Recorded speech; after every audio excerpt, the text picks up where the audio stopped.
Okay. So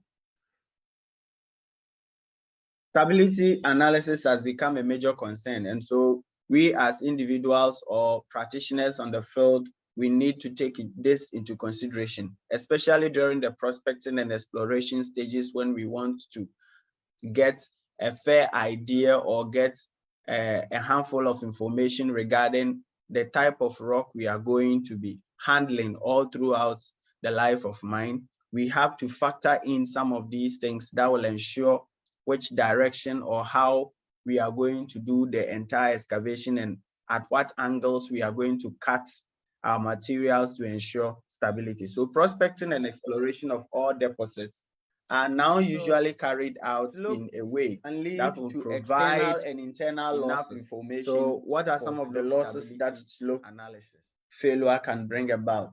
So they have been classified as external losses and internal losses. So let's look at some of the external losses. For example, buildings, gas and well mains. We have roads. So you have a road constructed below a hill or some sort of. And so if your slopes are not cut in a certain angle that ensures stability, with time, there might be failure. And maybe at the time when the failure occurs, a truck, or if it is normal commercial routes, vehicles might be moving along that stretch. And then when this failure occurs, it may cost us life. Again, we have railways, farmlands, and sometimes when there is this failure, especially landslides, it may sweep a whole community elsewhere. And so farmlands and then transmission lines, these ones are classified as external losses. Then internal losses can involve damage to equipment, loss of products, and then at times death of personnel as a result of slope failure. So we are calling this one internal losses because let's say within the mine, these are some of the things that can occur. And then when we cause some of these things, the externals are referring to things that are not so much related to our mining activities, the losses that are not related to our mining activities, but can occur as a result of slopes are what we are referring to as external. For an otherwise profitable mine can become unprofitable due to slope failure. So in recent years, there has been a greater understanding of factors that affect stability of rock slope, and they can be categorized into identification of critical geological features. So if I want to understand slope stability and ensure the entire profitability of my operations, I have to be able to identify the critical geological features which has been laid as foundation throughout this course, where we looked at the rock mass structure and that of the strength properties of the various rocks. So if you are able to do all these things and you come up with the various discontinuities and at what angles they are dipping and all that, it gives you a clear indication that, okay, then I am safe. Or even if the formation has so many fractures or whatever, this is what I can do to ensure safety throughout my activities.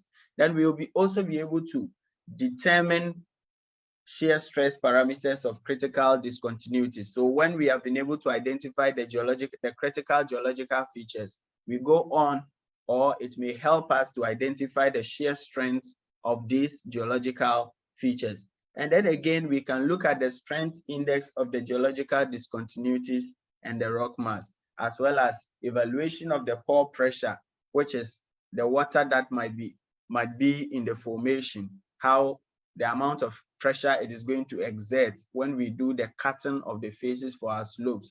What pressures do we expect to occur as a result of water dashing out of the slope faces? So the presence of or absence of discontinuities has very important influence upon the stability of rock slopes, and the determination of these geological features is one of the most critical parts of the stability investigation. So if I set out to go and find out what are these influential parameters that can affect the stability of slopes, then I dare not take out these geological features we have made mention of as one of the critical components we need to consider. Then the need to locate and evaluate geologic features is paramount in understanding the rock and identifying the weak zones. So we may see the entire formation.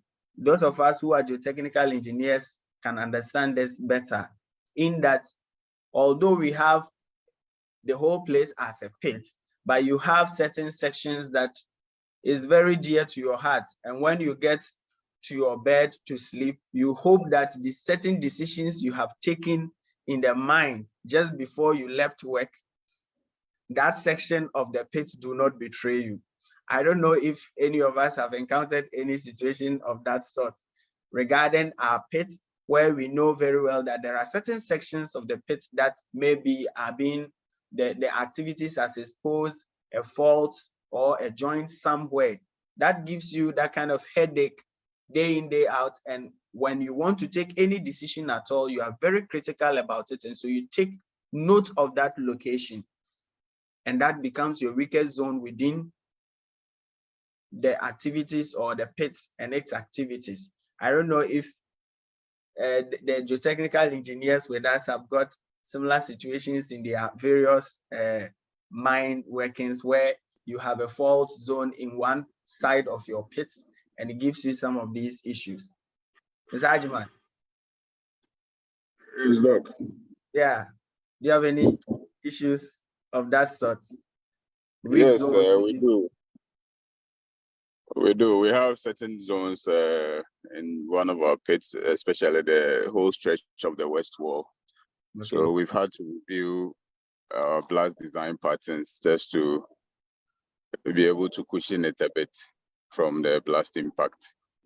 All right. And then, yes, there's a lot of dewatering measures we've also put in place for that, just to maintain it, the water level at to as dry as possible to prevent it from building up poor pressure and then failing eventually. Okay. All right. Thank you. So it means that even within the pit, you might have certain blast patterns that you use, or any aspect of the pit. But when it comes to getting closer to that weak zone, you have to review the type of blast patterns you are going to use to ensure stability. Mr. Tiama, do you have anything to share with us?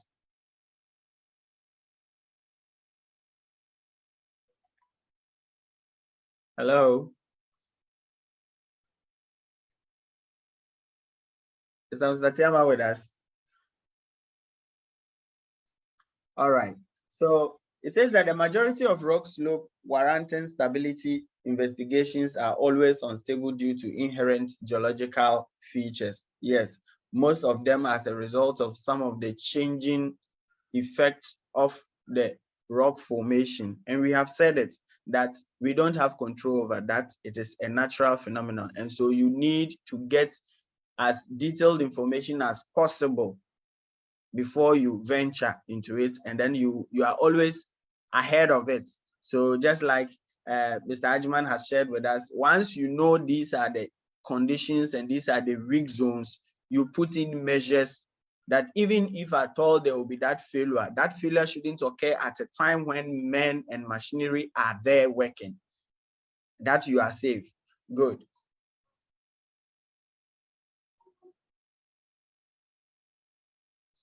Then we have, since rock discontinuities control the behavior of rock mass failure, a complete knowledge of the location, orientation, continuity, frequenting, and surface properties are essential in characterizing the geological properties of a rock mass. So you need to understand that, okay, since we are talking about the rock discontinuities, you know them, and you want to control the behavior of this rock mass failure. And so for you to be able to do this, put in these control measures, you need to have a complete knowledge of where that weak zone is. So just as he said along the west, side of the pit. And so once you know this is where the weakest zone is, then you have to check what are the orientations there. What is the continuity of this particular weakest zones that you are talking about? The discontinuities there. How is it? Is it continuous or it flows up to a certain point, then it stops? Then you work till a certain point and you meet it again. You need to understand that. How frequent is it when it comes to the surface, showing up at the surface? And then we have the characterizing geological parameters. What are the parameters that characterize this? That makes you understand that this section of my pit is very weak and that I have to be. So many mechanisms of soil, basic mechanisms of soil and rock slope failure. So what are the mechanisms that we need to take note when it comes to this failure? So soil and rock slopes generally fail along existing geological defect. So the failure can only happen most of the time, unless maybe if this failure is not happening in a strong, assuming you have a strong formation and a failure happens, then it means you didn't take note of it. It might be within, at the time you took your decision, then later this particular failure shows up at the surface after you have done your cutting. That is the only explanation that may occur when there's no discontinuity. And so, or maybe because you felt that your formation is very strong, and so I can cut my angles or my slopes at this angle, and then you make them so steep, and there's some kind of external force, unaware external forces, for example, a blast. This can also trigger a failure of a slope. And so they generally, apart from these scenarios, then they generally will occur along existing geological features. Then it is only in very high slopes or weak rocks that failure in intact material becomes significant, just like I just explained. So unless your slopes are very high or there is that existence of weak rocks, you don't see discontinuities there. But then because your slopes were too steep, and then your rock happened to be very weak, you did the testing at a certain depth and it told you that you have RMR of about 120. But then maybe you didn't go beyond up to that point where you might encounter some weak rock. And then you used your prior information to do your judgment. And then you do this excavation, cut your angles, and later, not knowing this angle happened to find itself within a weak zone which was not taken care of. Then a failure of an intact rock mass may occur, since we have already established what an intact rock mass is. Then the most soil and rock slope problems therefore require consideration of geometric relationships between discontinuity planes, the slope, and the force vectors. So we are talking about the various mechanics that we use in the computation to understand these rock slope failures.